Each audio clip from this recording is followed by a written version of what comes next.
Alors, bonjour, on est avec une personne que vous ne connaissez pas, bien entendu, hein, sur Ludomag, on n'a jamais vu. Une petite jeune là, qui démarre, une nouvelle qui débute, Marie Soulier, qui est dans le département du 64, hein, dans les Pyrénées Atlantiques, c'est ça? Tout à fait. Hein, il y a l'océan, donc... Pas très loin, il paraît, oui. Voilà, donc vous êtes en mal de musée. Hélas, oui. Hélas, hein, c'est vrai que c'est un peu loin. Hein. C'est un peu loin, mais bon, on arrive à faire venir le musée à soi. Voilà, donc c'était l'idée d'une expérience pédagogique avec une artiste, et c'est ça en particulier? Tout à fait. Est-ce que tu peux nous raconter? Allez, je te raconte tout. Ouais. En un minimum de temps quand même. Voilà, bien sûr, voilà. Oui, pas 3 heures. Hein. Alors, donc ce musée, effectivement, c'est parti de cette idée. Après le confinement, j'avais envie de travailler avec une artiste. Je suis tombée vraiment par hasard parce que j'avais tapé sur Google des mots-clés comme couleur, mouvement. J'avais envie de mettre un peu de gaieté à la reprise des cours. Et je suis tombée sur cette artiste que je ne connaissais pas du tout. Donc j'ai commencé déjà à être charmée moi-même. J'ai montré les œuvres aux enfants en leur disant tiens, l'année prochaine, pourquoi pas, on pourrait travailler. Ils ont été tout de suite séduits. Et j'ai senti qu'il y avait quelque chose qui se produisait. Alors peut-être effectivement le fait d'être loin des galeries, de ne pas connaître finalement l'art, là ils venaient à eux et ça les incitait tout de suite à raconter des histoires. C'est assez intéressant. Et du coup je me suis emparée de l'occasion et j'ai contacté l'artiste qui a dit ok, vous pouvez y aller à partir du moment où vous n'allez pas faire du commerce avec mes œuvres. Et l'aventure a commencé donc en septembre 2020. Ça a duré une année. Je te parlerai peut-être un petit peu de l'actualité là, brûlante.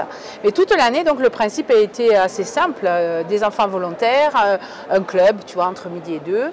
Et une proposition, parce que des enfants volontaires, c'est des enfants qui viennent de toutes les classes, de tous les niveaux, des enfants qui sont des fois un petit peu en difficulté. J'avais des enfants d'Ulysse par exemple.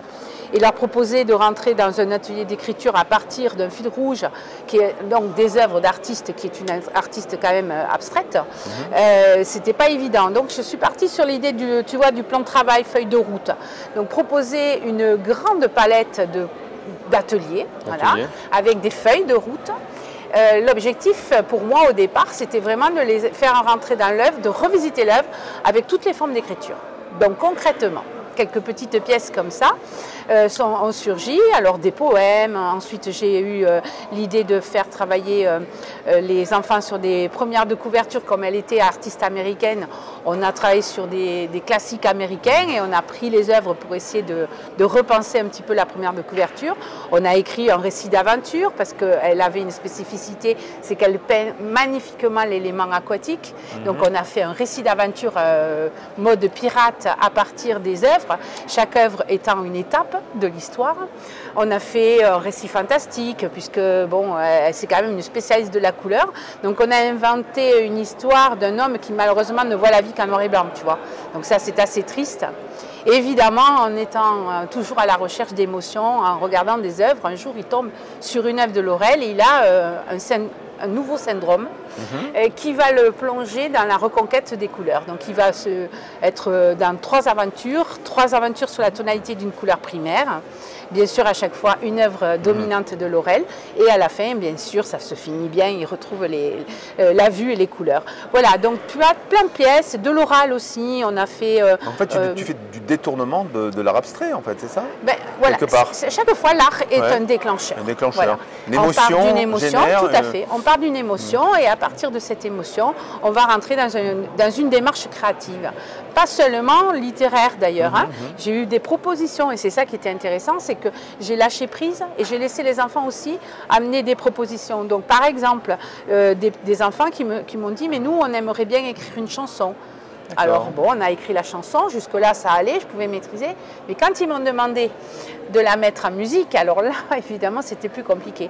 Et comme on n'avait pas prévu, parce que c'était vraiment un projet improvisé, on n'avait pas prévu au départ de solliciter les collègues, donc on a fait de manière un peu artisanale, donc on a créé un peu la musique avec GarageBand, il y a des outils numériques qui sont facilitateurs, et puis on a été jusqu'à l'enregistrement.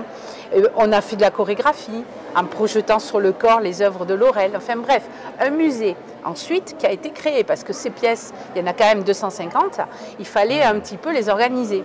Donc là, du coup, j'ai utilisé Geniali, hein, je crois que tu en as, quelqu'un t'en a parlé là dans tes entretiens.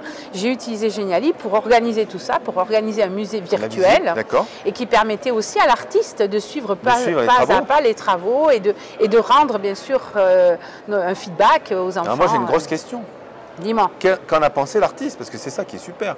C'est que l'artiste se dit, mais qu'est-ce qu'ils ont fait avec mes œuvres? Et ça doit être assez... Alors l'artiste, au départ, je pense qu'elle a dit oui, un accord de principe. Elle ne savait pas trop où ça allait aller. Voilà. Et puis petit à petit, je pense qu'elle a été un peu séduite et voire même surprise. Et elle a même été sollicitée, la presse un peu spécialisée, le café pédagogique, etc. Ils l'ont interviewée et ce qu'elle dit, c'est qu'elle a été charmée par ce regard pur de ses enfants sur son œuvre. Elle ne l'avait jamais eu, cette expérience-là, et elle explique que c'est pour elle une œuvre, enfin une production qui a généré quelque chose en elle, qui a créé peut-être les enfants ont ouvert des pistes. Hein. Par exemple, moi j'avais gardé le secret de ne jamais révéler le titre de l'œuvre. Donc quand les enfants ont choisi, la première fois, ils ont choisi des œuvres et j'avais utilisé une technique que j'avais vue d'ailleurs à Ludovia, qui est la technique du data wall, c'est-à-dire j'avais affiché les œuvres et j'avais dit aux enfants, voilà, vous avez des clous, vous avez un marteau, vous avez des étiquettes. Donc vous allez planter des étiquettes sur un mur en liège, vous allez mettre des mots et ensuite avec des pelotes de laine, vous allez tracer votre chemin, aller chercher des mots. Et ça, cette technique-là, bien sûr, ils l'ont faite, mais ne connaissant pas les œuvres, les titres. Et donc, ils ont réinventé des titres, ils ont mis en mouvement son œuvre. Et là, franchement, c'est là qu'elle a trouvé vraiment très émouvante cette démarche d'appropriation d'œuvres d'art, sans les dénaturer, mais en leur redonnant peut-être une autre dimension. Et donc les retours qu'elle a eus, bien sûr, c'était très encourageant pour les enfants, hein, comme pour moi d'ailleurs.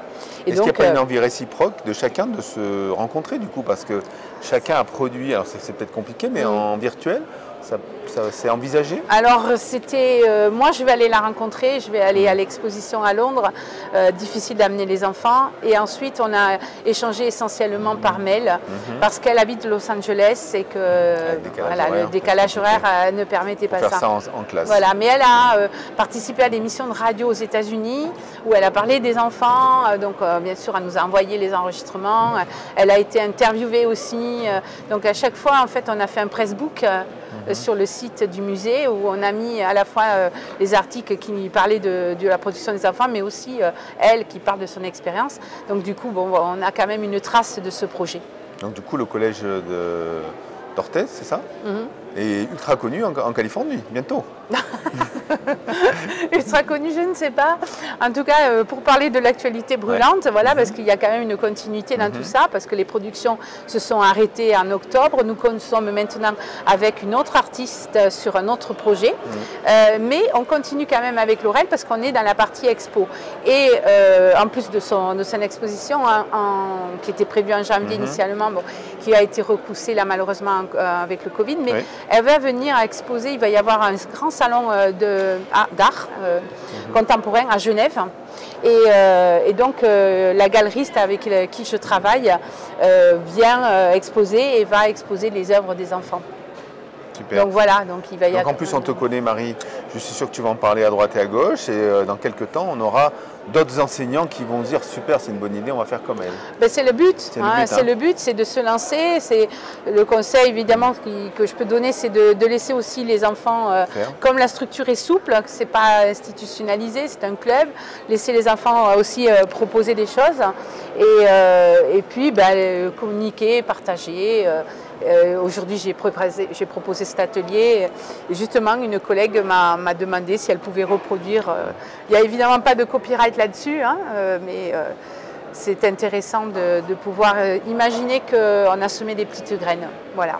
Merci en tout cas, c'est super. Hein, une visite d'un musée virtuel et un travail collaboratif sans qu'il soit écrit en fait, que ce soit collaboratif.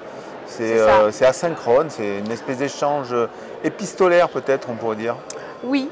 c'est un projet, on va dire, qui a flotté. Voilà. Moi, j'ai ce sentiment de ne pas avoir tenu le cadre. Il était mobile, flottant, tout en étant rigoureux quand même. Mais contrairement à ce qu'on peut imaginer aujourd'hui, de plans de travail, de feuilles de route, où tout est planifié, pour une fois, on a laissé un petit peu plus de liberté dans le travail, prendre son temps, respirer, écouter de la musique, peindre, écrire, danser, en prenant le temps de le faire. Alors on précise que tu n'es pas enseignante en arts plastiques. Non. Et donc le regard de ces élèves peut-être sur l'art abstrait, ça a peut-être dû changer peut-être, non? Alors là, complètement.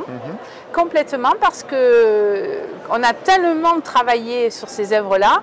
Ils ont été, je pense, ils se sont familiarisés avec cet art abstrait très coloré, qui est complètement ouvert et qui est véritablement, je trouve, qui est une force de déclenchement de production artistique, quelle que soit la forme d'ailleurs, pour des jeunes enfants. Donc oui, ils regardent. Alors maintenant, ils rentrent dans des galeries avec moi. Avec un autre regard. Avec un autre regard, ils sont finalement assez à l'aise. Tu sais, l'assurance des jeunes enfants ou des ados, c'est toujours assez délicat de les voir comme ça, prendre très rapidement leur marque. Et moi, je trouve que si, bon, voilà, j'ai pu contribuer à ouvrir une petite porte, ben, j'en suis ravie. Et moi-même, d'ailleurs, je suis rentrée dans la galerie aussi avec eux et j'y prends aussi beaucoup de plaisir. Ce n'était pas quelque chose que j'avais l'habitude de faire. Voilà. Bien, merci Marie. Avec plaisir, merci.